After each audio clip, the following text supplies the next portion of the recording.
Assalamualaikum warahmatullahi wabarakatuh. Perkenalkan, nama saya Deji Rosande Bagaskara dari kelas 1A Teknik Pengendalian Pencemaran Lingkungan dengan NIM 2002070039. Di sini saya akan menjelaskan materi untuk tugas UAS, yaitu mata kuliah biomonitoring. Yang pertama yaitu bioindikator bagian 1. Bioindikator adalah makhluk yang diamati penampakannya untuk dipakai sebagai petunjuk tentang keadaan kondisi lingkungan dan sumber daya pada habitatnya. Selain itu, bioindikator mampu mencerminkan kualitas suatu lingkungan atau dapat memberikan gambaran situasi ekologi. Respon organisme terhadap pencemaran. Yang pertama, menurut Kuniyoshi dan Braga tahun 2010, yaitu bentuk polutan meliputi yang pertama reaksi biokimia dan fisiologi, yang kedua abnormalitas anatomi morfologi, bioritma dan tingkah laku, yang ketiga perubahan populasi hewan atau tumbuhan secara kronologis, yang keempat perubahan pada ekosistem maupun gabungan ekosistem, yang kelima perubahan pada struktur ataupun fungsi ekosistem, yang keenam perubahan bentuk lahan atau landasan. Tipe indikator. Yang pertama A. Indikator lingkungan merupakan organisme atau kelompok populasi yang peka akan adanya lingkungan rusak, tercemar atau mengalami perubahan kondisi. Indikator lingkungan dibagi menjadi 5, yaitu sentinels, detektor, exploiter, akumulator, dan bioasesai organisme. Yang kedua, indikator ekologis merupakan takson atau kelompok yang peka akan adanya tekanan terhadap lingkungan, mengindikasikan dampak tekanan terhadap makhluk hidup dan respon diwakili oleh sampel takson di habitat itu. Yang ketiga, indikator keanekaragaman hayati merupakan kelompok takson atau fungsional mengindikasikan beberapa ukuran keanekaragaman atau kekayaan jenis, kekayaan sifat, dan status endemisitas takson di atasnya pada habitat tertentu. Dibagi dapat menjadi 3 kelompok, yaitu kelompok referensi, kelompok kunci, dan kelompok vokal. Lalu ada berdasarkan fungsinya menurut Setiawan, bioindikator dapat dibedakan dalam 3 kelompok. Yang pertama, indikator atau kehadiran dan absensinya menyimpulkan tentang permasalahan lingkungan secara kuantitatif jarang. Yang kedua, spesies uji, tanggapannya mengindikasikan tentang permasalahan yang luar. Spesies uji umumnya yang memiliki standarisasi yang tinggi.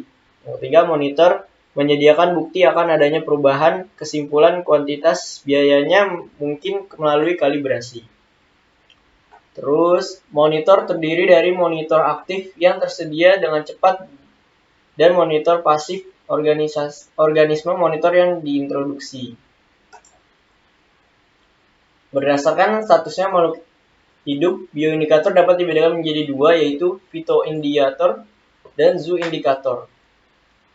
Lalu ada berbagai jenis indikator dapat dijelaskan dari perspektif berbeda. Menurut tujuan biindikasi, 3J bioindikator dijelaskan perbedaannya, yaitu bioindikator kepatuhan, misalnya atribut populasi ikan diukur pada tingkat populasi komunitas atau ekosistem, dan difokuskan pada isu-isu seperti keberlanjutan populasi atau masyarakat secara keseluruhan. 2. Indikator diagnostik dan peringatan dini ukur pada tingkat individu atau suborganisme. Yang ketiga, indikator peringatan dini berfokus pada tanggapan cepat dan sensitif terhadap perubahan lingkungan. Akumulasi bioindikator, misalnya kerang, lumut, dibedakan dari efek toksik bioindikator dengan efek yang dipelajari pada tingkat organisasi biologis yang berbeda. Kriteria makhluk hidup sebagai indikator lingkungan menurut Odum tahun 1993. Pedoman mengenai makhluk hidup yang dapat digunakan sebagai bioindikator yaitu spesies Teno atau kisaran toleransinya sempit atau lebih baik dipakai sebagai indikator dibandingkan dengan spesies yang euri. B. Spesies yang dewasa lebih baik dipakai sebagai indikator dibandingkan dengan yang masih muda. Yang C, sebelum mempercayai penampakan makhluk sebagai indikator geologis, maka terlebih dahulu harus ada bukti yang cukup bahwa suatu faktor yang dipermasalahkan memang benar dapat membatasi.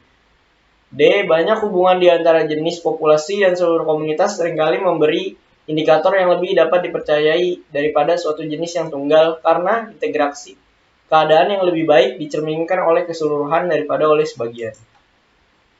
Menurut Juliantara menyatakan bahwa bioindikator digunakan untuk memantau keadaan polusi suatu tempat, sebaliknya memenuhi kriteria sebagai berikut. Yang pertama, organisme yang dijadikan sebagai bioindikator memiliki kisaran toleransi yang sempit terhadap perubahan lingkungan. Yang kedua, organisme yang dijadikan sebagai bioindikator memiliki kebiasaan hidup menetap di suatu tempat atau pencemarannya terbatas. Yang ketiga, organisme dijadikan sebagai bioindikator mudah dilakukan pengambilan sampel dan merupakan organisme yang umum dijumpai di lokasi pengamatan. Yang empat, akumulasi dari polutan tidak mengakibatkan kematian pada organisme yang dijadikan sebagai bioindikator. Manfaat dan kerugian penggunaan bioindikator. Yang pertama, bioindikator dapat digunakan pada berbagai skala, dari sekuler hingga tingkat ekosistem untuk mengevaluasi kesehatan ekosistem tertentu. Yang kedua, sensitif, beberapa bioindikator berfungsi sebagai sinyal peringatan dini. Lalu, yang ketiga, bioindikator menginformasikan tindakan kita mengenai apa yang dan tidak berkelanjutan secara biologis. Kualitas air bagian 1. Bioindikator air dilakukan dengan melihat keberadaan kelompok organisme indikator, yaitu yang pertama, plankton. Organisme yang sangat kecil hidupnya di layang dalam air. Gerakan organisme ini sangat dipengaruhi oleh arus air. Dibedakan menjadi fitoplankton atau tumbuhan dan zooplankton atau hewan. Lalu ada newton, organisme yang dapat bergerak bebas. Yang ketiga, neuston, organisme yang bersandar atau berenang di dalam air atau permukaan air atau kelompok makroinvertebrata. Lalu perifiton, organisme yang menempel atau merayap pada organisme atau benda yang lain yang menyembul ke permukaan air seperti sekelompok alga, mikroba, cyanobacter, dan detritus yang hidup di dalam air. Yang kelima, mikrobentos, yaitu kelompok organisme yang hidup di dalam atau di permukaan air, merayap atau melekat di dasar perairan. Yang keenam, makrofita, yaitu kelompok tumbuhan air. Kelompok spesies indikator dalam 5 kelompok. Yang pertama, sentinel, yaitu makhluk hidup sensitif sangat tinggi terhadap polutan atau diintroduksi sebagai peringatan dini polusi. Yang kedua, detektor, yaitu makhluk hidup penghuni asli habitat, mengindikasikan perubahan struktur, tingkah laku, mortalitas, morfologi di lingkungan yang berubah. 3. Eksploitor, makhluk hidup yang menunjukkan gangguan lingkungan, bahkan jumlahnya berlimpah. 4. Akumulator, makhluk hidup yang mengambil dan mengakumulasi bahan kimia yang jumlahnya ditukur. 5. Organisme bioassay, makhluk hidup yang terpilih yang dapat untuk mendeteksi. Terus adanya polutan di laboratorium baik besaran konsentrasi maupun tingkat toksisitasnya. Kelompok spesies indikator dalam 5 kelompok. Yang pertama, sentinel, yaitu makhluk yang ini seperti yang tadi yang sudah saya jelaskan, maaf ada kesalahan, yaitu double. Yang pertama, plankton. Ini plankton, satu dalam plankton ada fitoplankton yang dikenal sebagai mikroalga, mirip dengan tanaman terestrial karena mengandung klorofil dan membutuhkan cahaya matahari untuk hidup dan berkembang.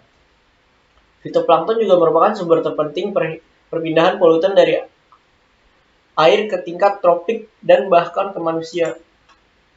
Jenis-jenis fitoplankton dan indikasinya. Yang pertama, memfasilitasi pertumbuhan ikan. Moses liverwort, indikasinya akumulasi logam. Chlorophytes, yaitu kualitas air. Selenastrum, indikasinya komunitas kadmium. Wolfia-Globes, yaitu kontaminasi kadmium juga. Eugelna gracilis, yaitu pencemaran organi di danau. Chlorella vulgaris, itu indikasinya membantu menghilangkan kontaminasi logam berat dari dalam tanah. Crocodile-like yaitu indikator industri, kertas, dan limbah. Zooplankton adalah hewan mikroskopis yang hidup di permukaan air. Mereka adalah perenang yang buruk mengendalikan arus sebagai mekanisme transportasi.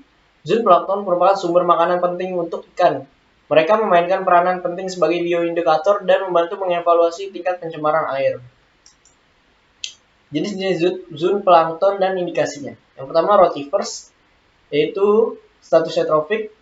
Terus Caratella tropica, Exartramira, yaitu indikasinya kekeruhan tinggi karena sedimen tersuspensi. Yang ketiga Brachionus califorus, yaitu indikasinya kondisi eutrofik dan pencemaran organik danau. Yang keempat Cladocerans group, indikasinya konsentrasi kontaminan rendah. Yang kelima Cyclops argyrodactylus, yaitu kondisi eutrofik. Yang keenam B. angularis, yaitu kondisi eutrofik. Yang ketujuh Trichotriateretis, polusi yang disebabkan oleh akumulasi fosfor dan ion logam berat. Leaches yaitu menunjukkan kontaminasi karena adanya PCB di sungai. 9 leaches yaitu indikasinya sensor bioindikator kontaminasi sungai oleh PCB. Yang ke-10 oyster, kehadiran timbal. Yang ke-11 B. dolabrotus, kekeruhan tinggi karena sedimen tersuspensi. 12 Copepods, yaitu kesehatan laut. Yang ke-13 Cladocerans sama kesehatan laut. Pengambilan sampel fitoplankton mengikuti Badan Penelitian Perikanan Laut, yaitu menggunakan jaring plankton ukuran 25 dapat menggunakan ukuran 250. Sampel fitoplankton yang terjaring kemudian dimasukkan ke dalam botol dan diberi volume 4%. Selanjutnya dilakukan analis di laboratorium. Selain pengambilan sampel fitoplankton, juga dilakukan pengukuran kualitas air dengan menggunakan water checker. Nah, ini penentuan status lingkungannya. Menghitung kelimpahan fitoplankton dengan rumus N sama dengan N kali 1 per A kali B per C dengan keterangan N kelimpahan fitoplankton. N besar, N kecilnya itu yang dimaksud jumlah fitoplankton yang tercacah. A. Volume air contoh yang disaring. B. Volume air contoh yang tersaring. C. Volume air pada SRC. Indeks keanekaragaman dengan rumus ini H kutip yaitu indeks di severitas Sargon-Wiener. PI itu NI atau N. Dari situ diambilnya. NI itu jumlah total individu jenis ke-1.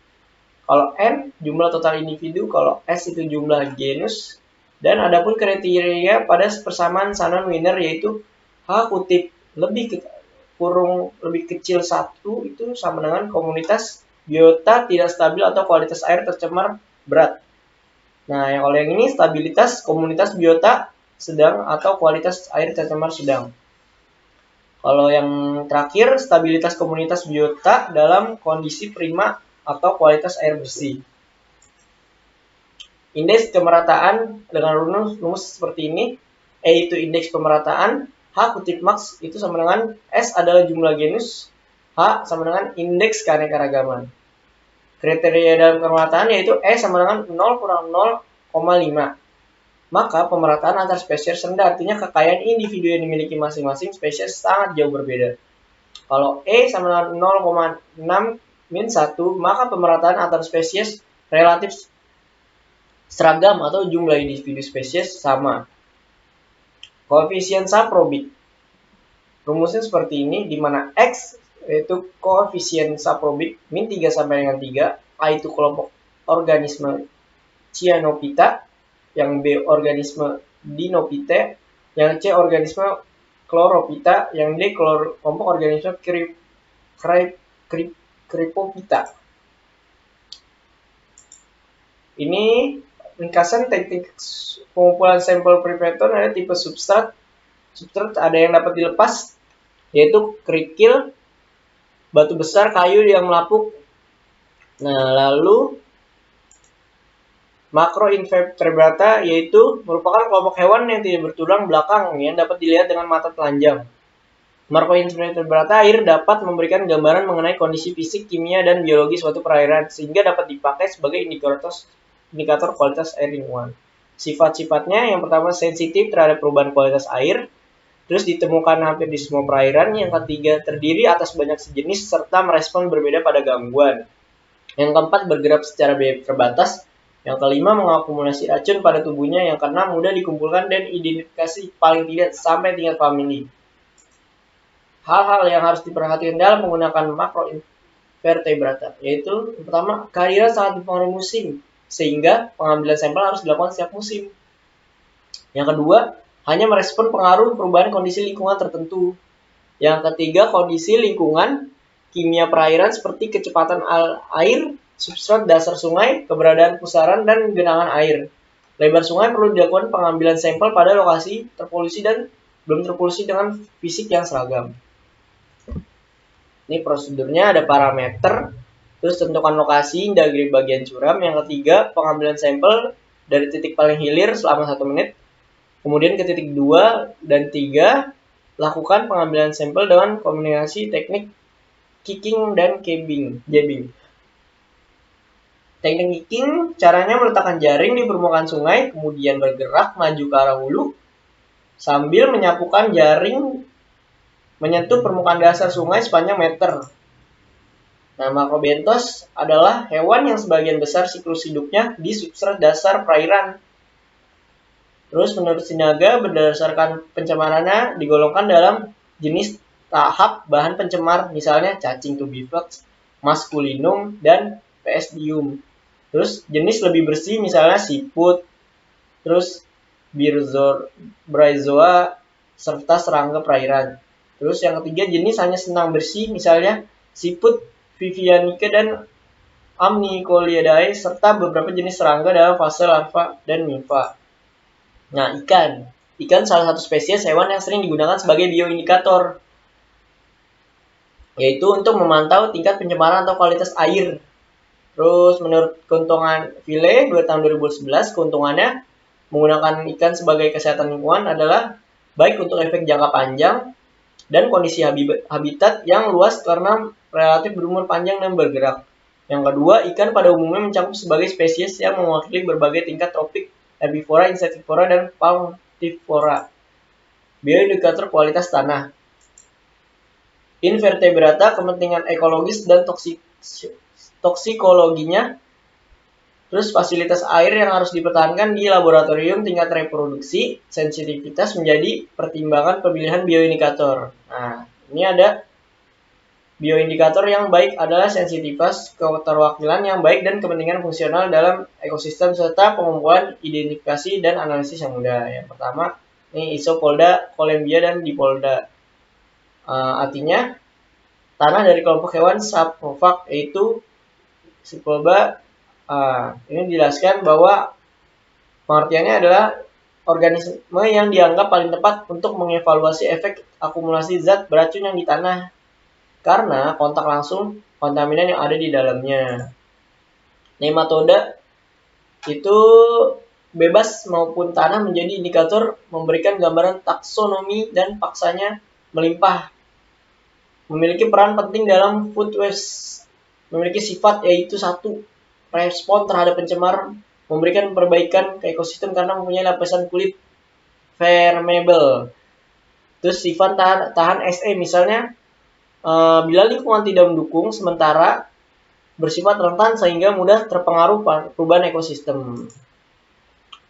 Ular buta Ramoticlops braminus, yaitu tipe habitat dengan nilai kadar air tanah, kadar organik tanah, dan porositas tanah yang tinggi. Kehadiran kelompok ini berhubungan dengan kualitas kesuburan tanah.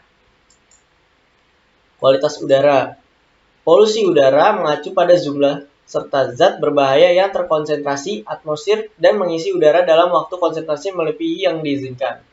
Polutan udara dihasilkan oleh aktivitas manusia dan proses alami, namun pencemaran terutama mengacu pada polutan yang dihasilkan aktivitas manusia.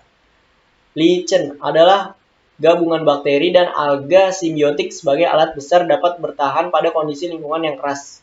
Keuntungan penggunaan lichen yang pertama, banyaknya spesial lichen memiliki rentang geografis yang luas, memungkinkan studi gradien polusi jarak jauh. Yang kedua, lichen biasanya berumur panjang. Yang ketiga, Bryophyta adalah tumbuhan yang tidak memiliki sistem vaskular dan sederhana baik secara morfologi maupun anatomis.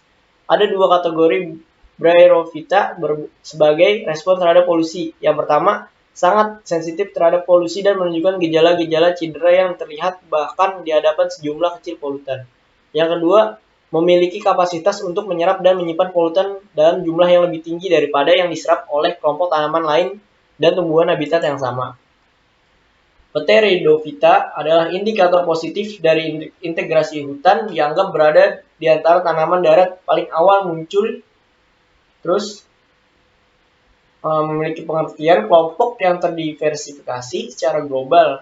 Oleh karena itu, kelompok tumbuhan ini ada di mana-mana, memiliki kombinasi atribut menguntungkan untuk studi bioindikator. Tumbuhan tingkat tinggi tidak dapat memilih dan memindahkan tempat yang tinggal mereka seperti hewan, dan dengan demikian menjalani hidupnya di lingkungan sekitarnya. Setiap kali komponen lingkungan seperti suhu, kadar air tanah, nutrisi dan polutan udara, tanaman mengembangkan gejala atau penemuan abnormal. Mungkin itu saja yang dapat disampaikan, kurang lebihnya mohon maaf. Apabila ada salah kata atau kurang dalam penjelasan, mohon dimaafkan. Wabillahi taufiq wal hidayah. Wassalamualaikum warahmatullahi wabarakatuh.